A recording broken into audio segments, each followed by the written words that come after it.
살해 후에 북한강에 훼손한 시신을 유기한 피의자의 이름과 얼굴이 공개됐습니다. 육군 사관학교를 나온 중령 진급 예정자 38살 양광준입니다. 신상정보 공개 제도가 도입된 후 이렇게 군인 신분의 피의자 신상이 공개된 건 이번이 처음입니다. 취재기자 연결해서 더 자세한 소식 전해드리겠습니다.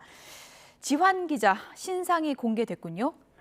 네, 맞습니다. 북한강 훼손 시신 유기 사건 피의자 신상 정보가 경찰 홈페이지에 공개됐습니다.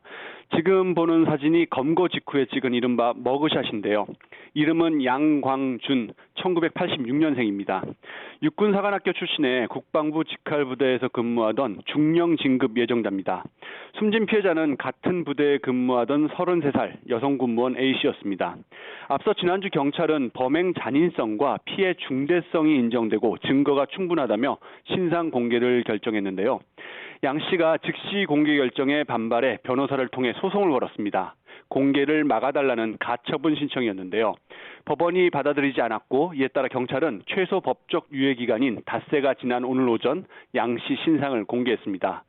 신상정보 공개 제도가 처음 도입된 2010년 이후 군인 신분 피의자 신상정보가 공개된 건 이번이 처음인데요. 일부 유튜버들이 경찰 공개 전 양 씨 실명과 함께 모자이크 처리된 가족 사진까지 공개하며 사적 제재 논란이 일기도 했습니다. 네, 경찰에서는 이번 사건을 교제 관계 중에 갈등에 따른 계획 범행으로 보고 있죠? 맞습니다. 사실 양 씨가 검거된 후 가장 관심은 범행 동기였습니다. 어제 경찰이 수사 내용 일부를 공개했는데요. 가정이 있는 양 씨와 미혼인 A 씨는 올해 초부터 부적절한 관계를 이어가던 사이였다고 합니다. 그러면서 지난달 말 양 씨는 부대 전근 그리고 임기제 군무원인 A 씨는 계약 만료를 각각 앞두고 있었고 이 때문에 자주 다투던 상황이었습니다. 사건 당일도 마찬가지였는데요.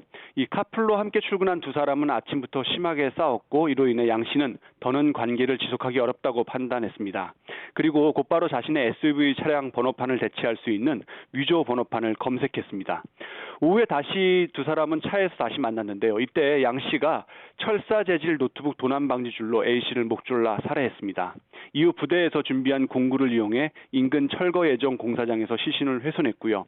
이튿날 A4 용지를 붙여서 만든 이 위조 번호판을 이용해 강원도로 이동한 뒤에 북한강 일대에서 비닐봉지에 돌을 넣고 시신과 함께 유기했습니다. 양 씨는 유기 이후에 일주일간 태연하게 전근을 간 부대에서 근무했는데요. 양 씨 소속이 사이버 작전 사령부입니다. 이 기간 휴대전화 정보를 삭제했고요. 피해 여성 가족에게 문자 메시지를 보내는가 하면 이 실종 신고를 접수해 확인해 나선 경찰관에게 피해자 흉내를 내기도 했습니다.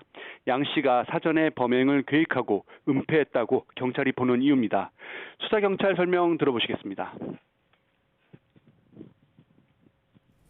그날 아침에 이제 인터넷 검색을 통해서 위조 번호판을 찾을 때 이미 살해의 동기가 생겼다고 보고 범행 전에 살해 고의가 있었다고 판단하고 있습니다. 네, 계획 범죄 정황이 한두 개가 아니다 이런 설명으로 들리는데 사건 기록은 이제 검찰로 넘어간 상태인데 재판은 어디서 받게 됩니까? 네, 경찰이 양 씨에게 적용한 혐의는 현재 살인과 사체 훼손, 사체 유기입니다. 사건 기록은 어제 오전 검찰에 넘어간 상태인데요.